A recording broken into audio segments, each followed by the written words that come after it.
오늘은 하나님은 나와 함께 하십니다 라는 제목으로 말씀을 나누겠습니다. 따라할까요? 하나님은 나와 함께 하십니다. 저희가 시편 23편의 말씀을 이제 3주째 보고 있는데요. 여러분 특별히 이 제목에다가 우리라는 말을 제가 넣기를 참 좋아하는데 우리라는 말을 넣지 않고 나라는 말을 넣습니다. 하나님은 나의 목자이십니다. 이렇게 나눴죠. 여러분 왜냐하면 하나님은 우리 속에도 역사하시지만 가장 중요한 것은 하나님은 내 속에 역사하시기 때문에 그렇습니다. 여러분, 저와 여러분이 공동체적으로 이렇게 하나님을 만나는 것도 참 귀중한 일이지만 각자가 하나님 앞에서 성령을 통해 거듭남의 역사를 경험하지 못하면 여러분, 우리들이 하나님의 나라에 들어갈 수 없습니다. 교회 분위기에 휩싸여서 내가 믿음이 있는 것처럼 착각하고 그리고 친구 따라다니고 그리고 또 교회를 오래 다니니까 마치 내가 믿음이 있어서 천국 갈 거라고 착각하면 안 됩니다. 저와 여러분이 하나님을 인격적으로 또 개인적으로 만나는 경험을 해야지만 그래서 하나님이 나의 하나님이 되어야 합니다. 우리가 시편 23편의 말씀은 다윗의 하나님을 보고 있습니다. 그런데 이 다윗의 하나님이 저와 여러분의 하나님이시기도 합니다. 그래서 저와 여러분이 시편 23편을 보면서 다윗이 만났던 하나님을 저와 여러분도 만날 수 있게 되기를 주님의 이름으로 축원합니다. 우리가 시편 23편 1절부터 이제 우리들이 3절까지 살펴봤는데요. 이 1절부터 3절까지의 말씀은 하나님께서 우리의 목자가 되어 주시되 선한 목자가 되어 주신다. 그리고 우리는 그분의 소유가 된다. 그래서 그분은 우리를 생명을 다해서 지킬 뿐만 아니라 우리에게 생명도 주시고 그 생명이 더 풍성하게 하신다 그랬죠. 그래서 우리를 더 풍성한 삶으로 인도하기 위해서 푸른 초장 쉴만한 물가로 인도해서 우리가 배불리 먹고 안식할 수 있도록 하겠다. 그리고 또 우리를 의의 길로 인도하신다. 그것도 주님의 이름답게 우리를 의의 길로 인도하신다 그랬습니다. 우리가 지난주까지 봤던 이 말씀을 보면 참 좋습니다. 말씀만 보기만 해도 행복해집니다. 야, 참 좋다라는 느낌입니다. 그런데 갑작스럽게 오늘 4절의 말씀은 이제 1절부터 3절의 말씀의 분위기와는 정반대의 분위기가 연출되고 있습니다. 우리 4절의 말씀을 자막으로 잠깐만 읽어볼까요? 시작. 내가 사망의 음침한 골짜기로 다닐지라도. 여러분, 다윗이 지금까지 하나님이 나의 목자가 되어 주셔서 내가 푸른 초장 쉴만한 물가로 다니게 하시고 부족하지 않게 하시고 또 내가 안식할 수 있도록 나를 지켜주시고 보호하실 뿐만 아니라 하나님이 자기 이름답게 나를 의의 길로만 인도해 주셨다고 고백했습니다. 그런데 오늘 갑자기 다윗이 뭐라고 고백하냐면 나를 사망의 음침한 골짜기로 인도한다는 거예요. 여러분, 이런 하나님을 여러분은 믿고 싶습니까? 사망의 음침한 골짜기로 나를 인도한다. 여러분, 다윗이 말하는 이 사망의 음침한 골짜기는 어떤 길을 말할까요? 특별히 사망의 음침한 이 말을 언어로 보면 히브리어로 차르마이트라는 말입니다. 차르마이트.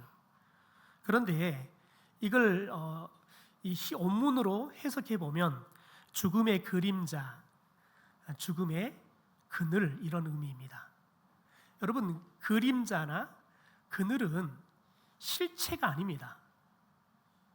여러분, 그림자가 여러분을 죽일 수 있던가요? 여러분, 저와 여러분이 그림자를 잡으려고 하면 잡혀지던가요? 잡혀지지 않습니다. 왜냐하면 실제 존재하는 게 아니기 때문에 그렇습니다. 그러니까 사망의 음침한 골짜기라는 건 뭐냐면 여러분, 우리를 죽게 할 것처럼 보이는 골짜기라는 거예요. 그런데 우리를 죽일 수 있는 게 아니라는 거예요. 그냥 그림자에 지나지 않다는 겁니다.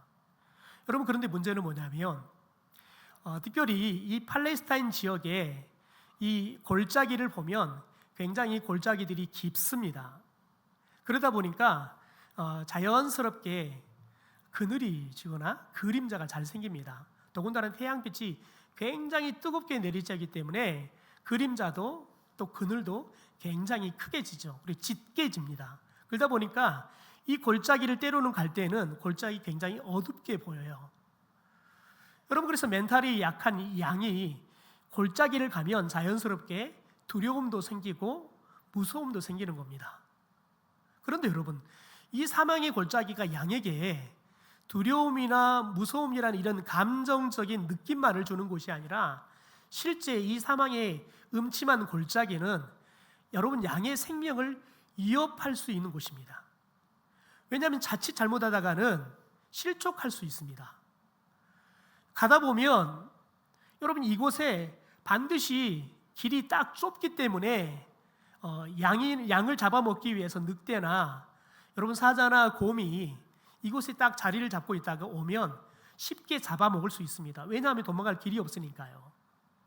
더 나아가 가다 보면 낙석이 떨어져서 맞아서 죽을 위험이 큽니다. 그러다 보니까 여러분 양이 이 사망의 음침한 골짜기를 갈 때에는 굉장한 두려움 그리고 실제적인 위험을 안고 가게 되어지는 겁니다. 그런데 실제 여러분 양이 어쩌다 실수해서 이 사망의 음침한 골짜기를 가는 게 아닙니다. 양을 인도하는 목자가 이 사망의 음침한 골짜기 길로 데리고 들어가는 거예요. 여러분 양은 목자가 가자 하면 선택권이 없습니다. 목자가 이끌면 양들은 그곳이 자신의 생명에 위협이 있는 곳일지라도 갈 수밖에 없습니다. 왜냐하면 그게 양이 목자를 따라다니는 그런 본능이기 때문에 그렇습니다. 여러분 그런데 문제는 뭐냐면 양의 처지에서 이 사망의 음침한 골짜기를 보면 자신의 능력으로는 도무지 감당할 수 없는 고난의 길이고 죽음의 길입니다. 자기 스스로는 갈 수가 없는 길입니다. 왜냐하면 양은 여러분 발이 굉장히 조그만해요. 그래서 쉽게 실족해요. 그리고 더 나아가서는 양은 시력이 여러분 굉장히 약하잖아요. 3m뿐이 안 보인다 그랬잖아요. 그러다 보니까 여러분 멀리 보지 못하다 보니까 더군다나 양은 앞에 양을 보고 가요. 그러니까 앞에 양이 그냥 실족해버리면 뒤에 양들도 그냥 한순간에 다 실족하는 겁니다. 그러니까 이 사망의 음침한 골짜기의 길은 양들이 스스로 갈 수 있는 길이 아닙니다. 그러니까 양들은 절대 이 사망의 음침한 골짜기를 거의 가는 경우가 없다는 거예요. 목자들이 인도에서 갈 때에만이 갈 수 있는 길이라는 겁니다. 여러분 그래서 우리가 이 양의 입장에서 이 사망의 음침한 골짜기는 양의 능력으로는 도무지 감당할 수 없는 고난의 길, 죽음의 길이다라고 정리할 수 있겠죠. 여러분 그런데 이 사망의 음침한 골짜기의 길을 왜 목자가 데리고 갈까요? 왜냐하면 여러분 이 목자가 양들을 인도해 가는 데 있어서 여러분 반드시 목자는 의도가 있기 때문에 그렇습니다. 그런데 여러분 중요한 건 뭐냐면 양에게는 사망의 음침한 골짜기라는 거예요. 여러분 하나님이 저와 여러분의 인생의 길을 지금도 인도해 가고 계십니다. 믿으십니까? 그런데 여러분 때로는 하나님이 우리가 내 스스로가 감당할 수 없는 길들을 허락하시죠. 때로는 내 육체의 질병이 내가 감당할 수 없어요. 의학으로도 감당할 수 없는 질병에 여러분 길을 주시기도 합니다. 때로는 차라리 내가 아팠으면 좋겠다 할 만큼 자녀들이 아프기도 하지요. 여러분 때로는 내가 감당할 수 없는 빛에 허덕이기도 해요. 더 나아가서는 아무리 시험을 봐도 시험이 붙지를 않아요. 도대체 내가 얼마나 공부를 더 해야 될지 길이 보이지 않는 삶을 살 수도 있지요. 아무리 취업하기 위해서 이력서를 내는데 어느 곳 한 곳에서도 면접을 보러 오라는 곳이 없어요. 내가 도대체 언제 이 백수의 시간들을 끝내고 내가 언제 출근할까? 여러분 이런 꿈조차도 꿀 수 없는 난담한 그런 상황을 하나님께서 우리에게 주시는 경우들이 있다는 거지요. 여러분 그런데 여러분 우리들이 이런 일만 있는 게 아니라 우리는 때로는 갑작스러운 사고를 당하기도 하지요. 여러분 지서나 사랑해라는 책을 썼던 지금은 이화여대 교수가 됐던 이지선 씨가 여러분 이화여대를 다닐 때 저녁에 공부를 마치고 오빠 차를 타고 집에를 돌아가다가 음주운전을 하는 사람이 차에 받쳐서 온몸에 하상을 입습니다. 지금 정말 많이 수술을 해서 그나마 많이 좋아졌지만 여러분 차마 눈 뜨고는 볼 수 없는 그런 모습입니다. 여러분, 그런데 이지천 교수가 지선한 사랑해라는 책에다가 자기가 처음에 사고를 당했을 때에는 자기가 왜 이런 사고를 당해야 되나 라는 억울한 마음이 있었다는 거예요. 그래서 자신은 사고를 당했다, 그리고 사람들이 재수없게 그런 사고를 당했네, 이런 말을 했다는 거예요. 그런데 죽을 고비를 넘겨가면서 하나님의 사랑과 하나님의 섭리를 발견하면서 이건 내가 사고를 당한 게 아니라 내가 사고를 만났구나, 이걸 깨달았다는 거예요. 여러분, 당한다는 것은 그냥 내 의도와 상관없이, 여러분 내 의지와 상관없이 그냥 당하는 거예요. 그런데 만난다는 것은, 여러분 특별히 이 이지선 교수의 만난다는 고백 속에는 하나님이 나를 위해서 계획하신 그 만남을 내가 갖게 됐다는 거예요. 그래서 사고를 만났다라고 표현을 해요.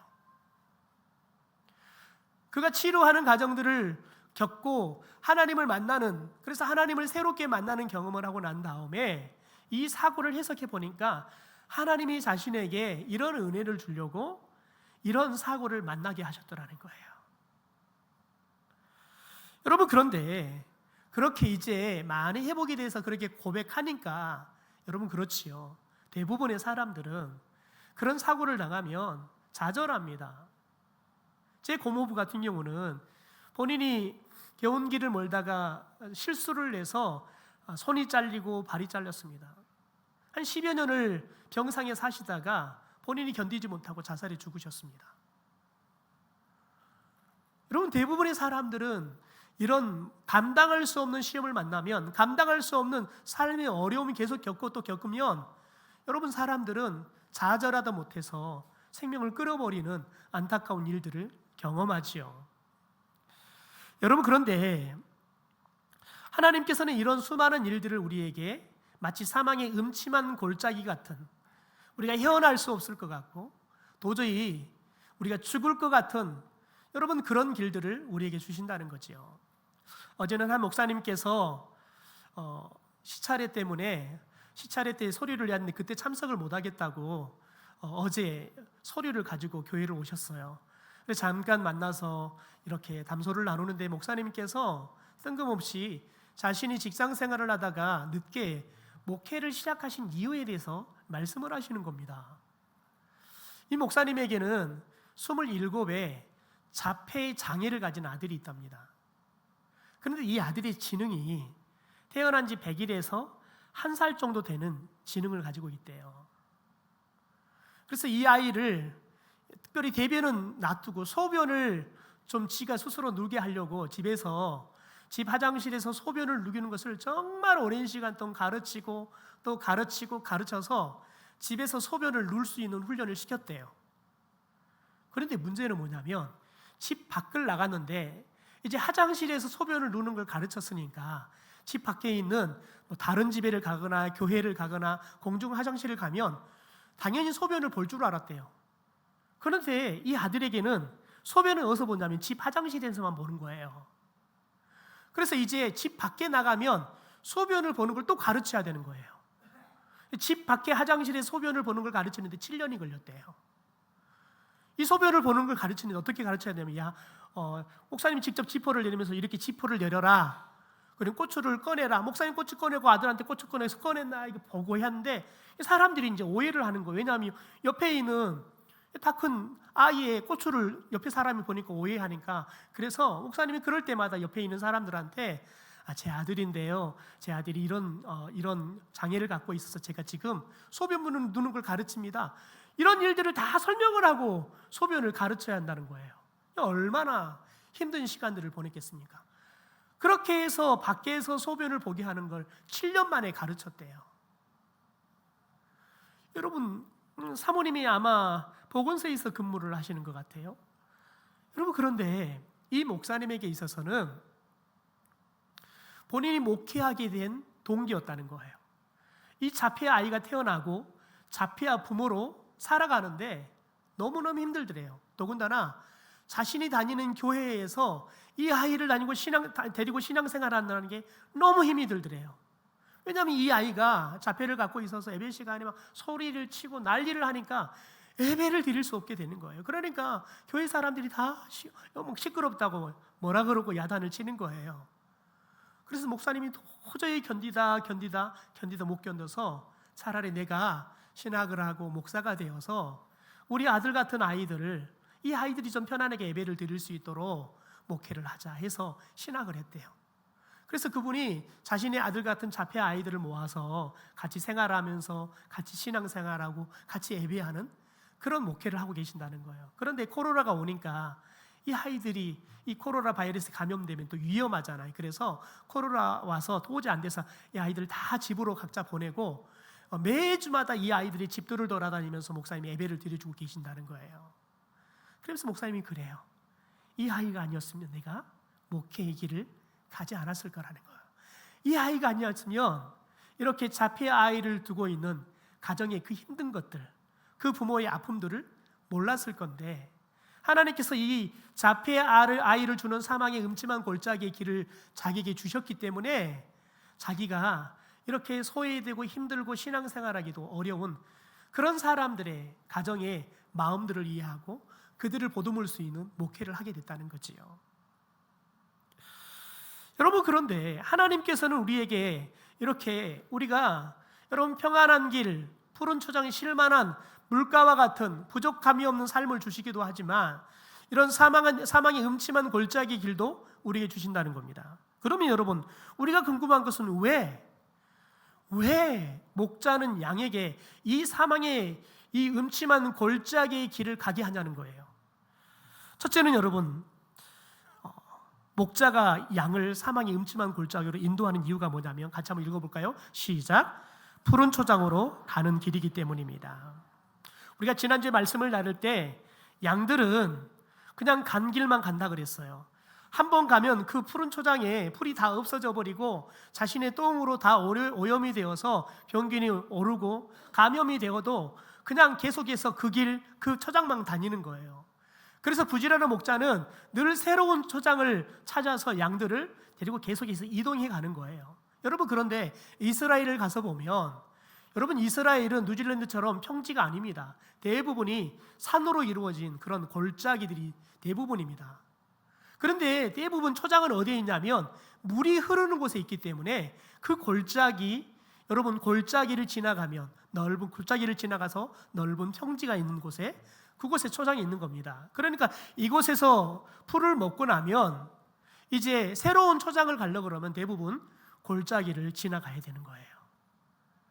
그러니까 여러분, 목자는 얘 양을 이 사망의 음침한 골짜기 같은 곳을 데려가느냐, 그 길을 지나가야지만 양이 먹을 수 있는 푸른 초장이 있기 때문에 그렇습니다. 양이 마실 수 있는 여러분 실만한 물가가 있기 때문에 그러는 겁니다. 여러분, 이 사망의 음침한 골짜기는 목자에게도 위험해요. 여러분, 낙석이 떨어지는데 목자도 당연히 위험하죠. 사자나 곰이나 일이나 여러분 맹수들을 만나면 목자들도 위험하다는 겁니다. 그런데 그럼에도 불구하고 이 사망의 음침한 골짜기로 양들을 데리고 가는 건 뭐냐면, 그 골짜기를 지나가야지만 양들에게 줄 수 있는 새로운 푸른 초장이 있기 때문에 그렇다는 겁니다. 여러분, 그런데 문제는 이겁니다. 항상 지나고 나서는, 그러니까 푸른 초장, 여러분 사망의 음침한 골짜기를 지나고 딱 나고 나서 푸른 초장을 딱 보고 풀을 먹고 나면, 이러려고 목자가 우리를 이 사망의 음침한 골짜기로 우리를 데려왔구나, 그걸 알아요.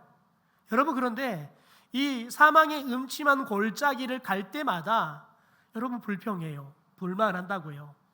죽어버릴 것 같다고 여러분 떼를 쓴다고요. 무서워서 못 가겠다고 떼를 쓴다고요. 여러분, 그런데 이것이 늘 반복이에요. 양들은 머리가 나빠서 그냥 잊어먹는 거예요. 그래서 또 사망의 음침한 골짜기로 끌고 가면 여러분 또 안 가려고 하는 거지요. 여러분, 그런데 목자는 그럼에도 불구하고 그곳을 지나가야지만 양이 새로운 풀을 먹고 새로운 물을 먹고 쉴 수 있기 때문에 여러분 데리고 가는 겁니다. 여러분 그런데 문제는 뭐냐면 여러분 그 길이 그냥 자기에게는 죽을 길처럼 여기는 사람에게 조금만 더 가면 푸른 초장이 나옵니다. 여러분 이야기한들 여러분 그게 이해가 되겠습니까? 지금 내가 당장 죽게 생겼는데 지금 푸른 초장이 무슨 의미가 있냐는 거예요. 여러분 사람들은 이렇게 생각하는 거예요. 여러분 그런데 우리는 기억해야 돼요.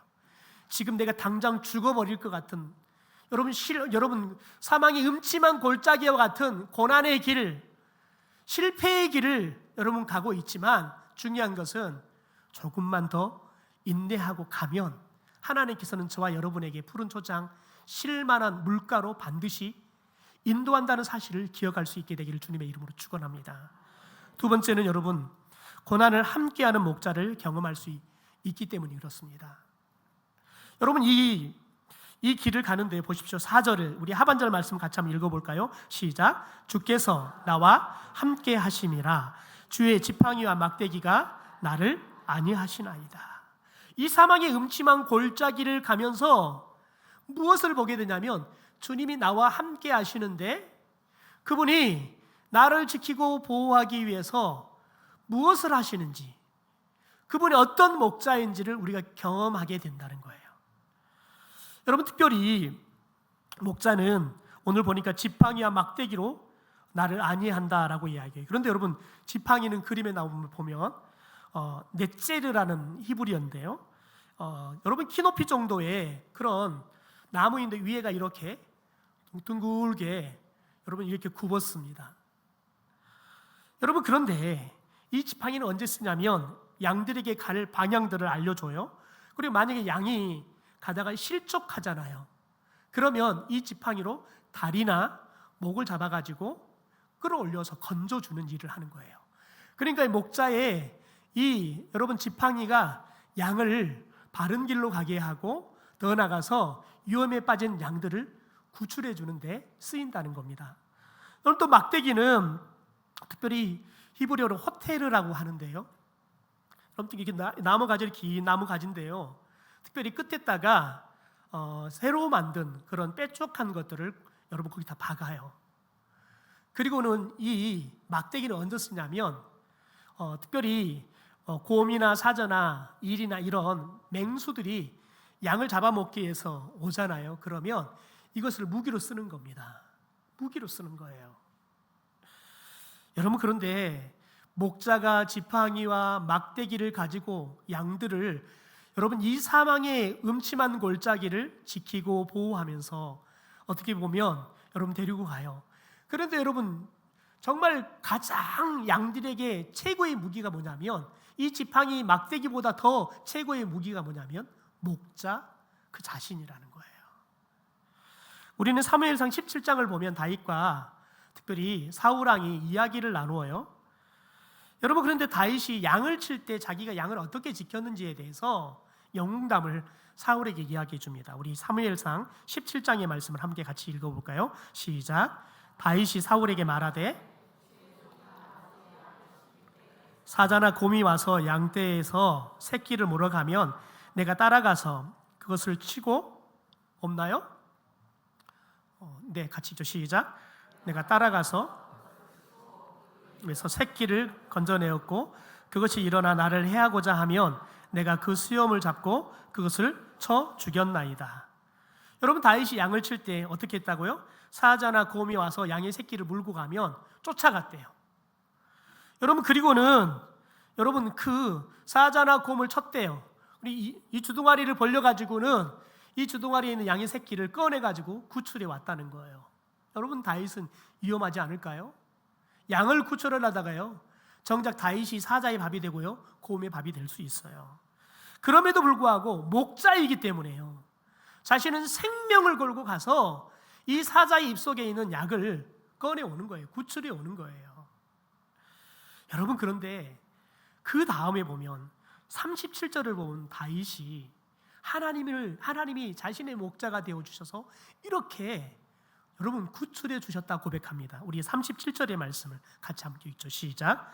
또 다윗이 이르되 여호와께서 나를 사자의 발톱과 곰의 발톱에서 건져내셨은즉 나를 이 블레셋 사람의 손에서도 건져내시리이다.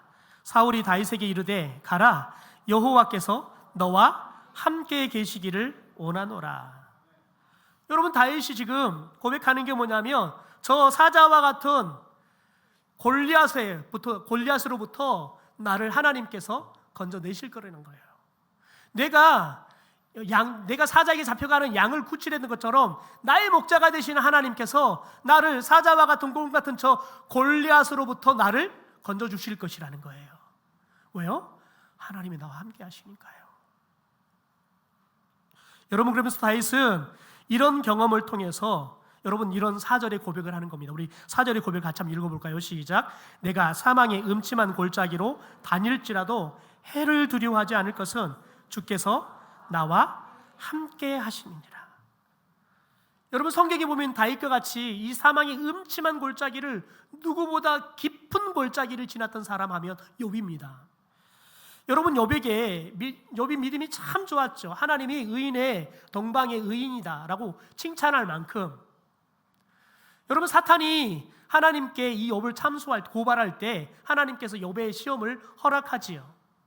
그러니까 여러분, 하나님께서 욥에게 이런 사망의 음침한 골짜기 길을 주는데, 여러분 하루아침에 재산을 다 잃어버려요. 아이들을 다 잃어버려요. 아내는 여러분 집을 나가버려요. 자신의 건강을 다 잃어버려요. 여러분, 그런데 욥이 이런 고난의 길, 이런 여러분 사망의 음침한 골짜기의 길을 지나면서 그가 무엇을 경험하느냐, 무엇을 깨닫느냐? 자신과 함께 하시는 하나님을 보게 되는 겁니다. 우리 욥기 42장 5절의 말씀을 함께 같이 읽어보죠. 시작. 내가 죽게 대하여 귀로 듣기만 하였사오나 이제는 눈으로 주를 배움나이다. 여러분, 이 전에도 욥은 믿음이 좋았어요. 하나님께서 인정할 만큼 믿음이 좋았어요. 그런데 이 이전의 믿음은 어떤 믿음이었냐면 말씀으로만 듣는, 그래서 믿는 믿음이었다는 거예요. 그런데 여러분, 이 사망의 음침한 골짜기를 거니는 이 시험의 시간들을 여러분 거치면서 자신과 함께 하시고 자신을 연단하시는 하나님을 보게 되었대요. 듣는 하나님이 이제는 내가 직접 보는 하나님이 되었다는 거예요. 여러분, 특별히 저와 여러분에게 말씀을 통해서 듣는 하나님이 아니라 욥처럼 우리가 사망의 음침한 골짜기를 거니면서 나와 함께 하시고 나를 지켜주시고 나를 이 맹수로부터 구해주시는 여러분, 그 하나님을 볼 수 있는 은혜가 있게 되기를 주님의 이름으로 축원합니다. 여러분, 세 번째로는 우리 같이 한번 읽죠. 시작. 하나님의 계속되는 보호하심 속에서 담대하게 살아갈 수 있기 때문입니다. 여러분, 4절 하반절에 보면 주의 지팡이와 막대기가 나를 안위합니다 라고 이야기해요. 그런데 안위하다 이 말을 언어로 보면 에나 하무니 이라는 말입니다. 여러분, 그런데 이 말을 미완료형이라고 이야기하는데 미완료형으로 이 단어를 처리를 했어요. 그런데 미완료형은 어떤 거냐면 반복하고 계속하는 걸 나타낼 때 쓰는 거예요. 그러니까 여러분, 하나님께서 이 사망의 음침한 골짜기를 계속해서 우리가 반복해서 가는데 중요한 거 뭐냐면 계속해서 또 가고 또 가도 그 하나님께서 지팡이와 막대기를 가지고 나와 함께 하시면서 나를 지켜주시고 보호하시고 인도하는 일을 계속 하신다는 거예요. 반복해서 계속 하신다는 거예요. 그래서 그분이 우리를 보호하실 뿐만 아니라 이루하신다는 거예요. 그러니까 안위한다는 말은 그런 반복 계속이라는 여러분 그런 개념을 가지고 여러분 우리를 보호도 하시고 때로는 우리를 이루도 하신다는 거예요. 여러분, 지금 내가 죽어버릴 것 같은 사망이 음침한 골짜기 같은 길을 가고 있는 성도 있습니까? 하나님이 여러분과 함께 계십니다. 그분은 여러분을 보호하시고 지키시고 이것을 끊임없이 여러분이 주님의 나라에 들어갈 때까지 멈추지 않고 계속 하시고 계실 줄 믿습니다. 여러분이 그 하나님을 보고 그 하나님을 붙잡는 은혜가 있게 되기를 주님의 이름으로 축원합니다. 여러분, 그러므로 저와 여러분이 삶을 살아가면서 때로는 우리들이 여러분 푸른 초장 실만한 물가를 거니면서 하나님과 함께 춤추는 인생을 살기도 하지만 때로는 우리가 곧 죽어버릴 것 같고 두려워서 감당이 안 돼서 잠을 잘 수 없는 인생의 문제가 닥쳐서 도대체 이게 끝나기나 할 것인가? 여러분, 그런 고민에 휩싸일 때 우리가 기억해야 합니다. 여러분, 그 사망의 음침한 골짜기의 길은 누가 인도해 가시는 거예요? 하나님이 인도해 가시는 거예요. 왜요? 그것만 지나가면 하나님께서 저와 여러분에게 푸른 초장, 쉴만한 물가로 인도하시기 위해서 우리를 모시고 가고 있는 줄 믿습니다. 여러분, 저와 여러분이 이 사망의 음침한 골짜기의 길을 가면 갈수록 하나님을 만나고 하나님을 보고 하나님이 나의 하나님인 것을 깨닫고 믿게 되어지는 은혜가 있게 되기를 소망합니다. 그래서 사망의 음침한 골짜기가 가면 갈수록 두려워지고 무서워지는 게 아니라 기대함이 있는 길이 되기를 소망합니다. 하나님이 이번에는 어떻게 지킬까? 하나님이 이번에는 그 길을 넘어서면 나에게 어떤 푸른 초장, 어떤 쉴만한 물가를 예비하고 계실까? 여러분, 그래서 이게 반복되고 반복되다 보면, 그래서 우리가 하나님을 경험하고 또 경험하다 보면 두려운 게 아니라 무서운 게 아니라 오히려 하나님을 기대하고 하나님을 바라보게 되고 하나님과 동행하는 믿음의 삶을 살게 될 줄 믿습니다. 한 주간 동안 살면서 여러분의 사망의 음침한 골짜기의 길 속에서 여러분을 지키고 보호하고 계시는 하나님을 볼 수 있게 되기를 소망합니다. 더 나아가 하나님께서 그 사망의 음침한 골짜기의 길 넘어서서 하나님이 푸른 초장, 쉴만한 물가로 여러분을 인도해 가시는 축복이 이 한 주간 여러분 가운데 펼쳐지기를 주님의 이름으로 축원합니다.